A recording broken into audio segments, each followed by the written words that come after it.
Salut la gang de pêcheurs, les amis passionnés de la ligne. C'est votre expert météo-pêche préféré, prêt à vous livrer le pronostic tant attendu pour le samedi 9 novembre 2025. Accrochez-vous, car cette journée de fin d'automne au Canada nous réserve son lot de surprises et de défis, mais aussi de superbes opportunités pour ceux qui sauront lire l'eau et le ciel. On va plonger ensemble dans les détails pour transformer une journée potentiellement capricieuse en une session mémorable. Je vais vous donner toutes les clés pour anticiper le comportement de nos amis les poissons et remplir vos bourriches, ou du moins vous faire passer un moment incroyable au bord de l'eau. Alors, passons tout de suite au cœur du sujet. Quels poissons viser et comment les débusquer en ce 9 novembre pour le doré, ou walleye pour nos amis anglophones. En cette période, les dorés commencent à se regrouper en profondeur. Je vous conseille de les chercher sur les cassures abruptes, les pointes rocheuses submergées et les hauts fonds adjacents aux zones profondes, généralement entre 5 et 10 mètres. Les zones où le courant est un peu plus lent mais qui apportent de la nourriture seront des aimants à dorer. Au niveau des tactiques, le jigging vertical sera votre meilleur ami. Utilisez des têtes plombées d'un quart à une demi-once avec des virgules en plastique souple ou, si la réglementation le permet, des ménés morts ou vivants. Animez lentement avec des pauses prolongées au fond.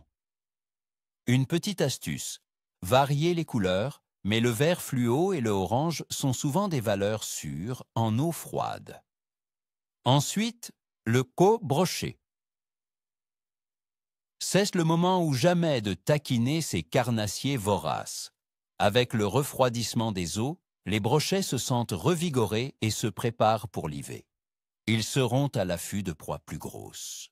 Cherchez-les aux abords des herbiers restants, près des structures immergées comme les arbres coulés, les pontons ou les amas de roches. Ils peuvent aussi être trouvés sur les plateaux moins profonds, 2 à 4 mètres, si le soleil arrive à réchauffer un peu la surface en milieu de journée. Les cuillères ondulantes de grande taille, les jerkbaits à forte vibration ou les gros leurres souples imitant des poissons appâts seront redoutables.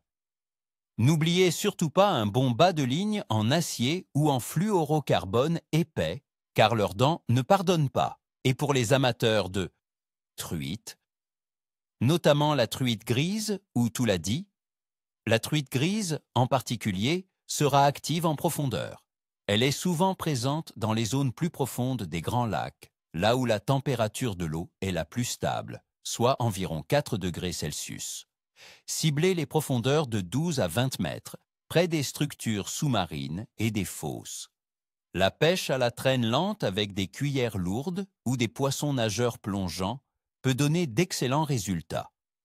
Pour les truites de ruisseau, ombles de fontaine dans les rivières, elles chercheront les fosses et les zones plus calmes à l'abri du courant fort, où un appât naturel comme le ver de terre ou une petite cuillère tournante sera efficace. Maintenant, pour comprendre pourquoi la pêche sera ainsi, analysons les conditions. Côté météo, attendez-vous à une journée typiquement canadienne de fin d'automne pour ce 9 novembre. Les températures de l'air devraient osciller autour de 2 degrés Celsius en journée et descendre à moins 2 degrés Celsius la nuit. Le vent sera probablement léger à modéré, venant du nord ou du nord-ouest, apportant une sensation de froid. Les précipitations devraient être faibles, voire inexistantes pour la majeure partie du Canada, avec un ciel potentiellement dégagé ou légèrement nuageux.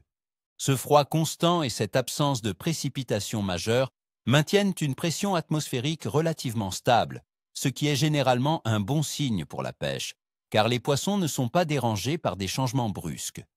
Cependant, la baisse des températures pousse le poisson vers des eaux plus profondes et plus stables. La protempérature de l'eau sera un facteur clé. En surface, elle sera très froide, proche de 0 degré Celsius.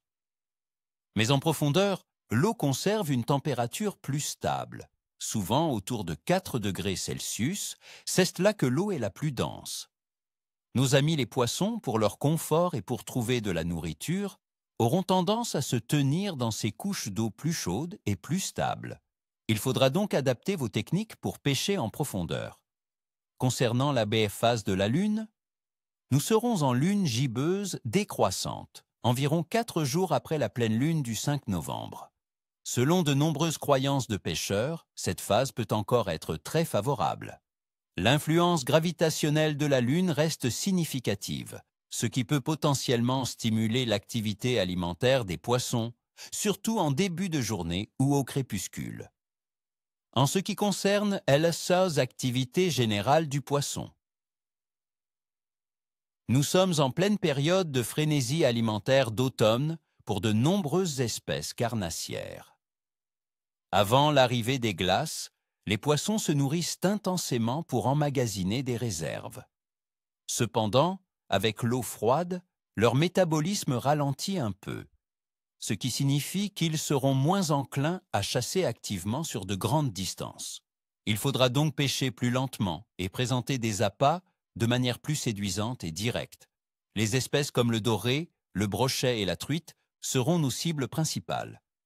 Mon évaluation du clève pour le 9 novembre 2025 est bonne, amane très bonne, pour les pêcheurs déterminés et bien équipés. Le clève sera un peu capricieux en surface, mais très prometteur en profondeur. Les conditions de froid stable et une lune favorable peuvent vraiment rendre cette journée fructueuse pour ceux qui adoptent les bonnes tactiques de pêche en eau froide.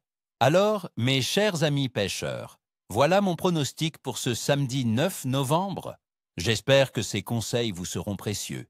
N'oubliez pas de bien vous couvrir, de rester vigilant et surtout, de profiter de chaque instant au bord de l'eau. Je vous souhaite à tous ni queue ni tête, ni queue ni écaille, une petite blague de pêcheur, vous avez compris? Si cette vidéo vous a plu et que vous avez trouvé ces informations utiles, s'il vous plaît, laissez un gros pouce bleu, abonnez-vous à la chaîne pour ne rien manquer de nos prochaines aventures et partagez vos observations dans les commentaires. Sur quelle espèce allez-vous tenter votre chance ce 9 novembre ou quel est votre meilleur souvenir de pêche en automne? À la prochaine pour de nouvelles aventures. Voici Iber.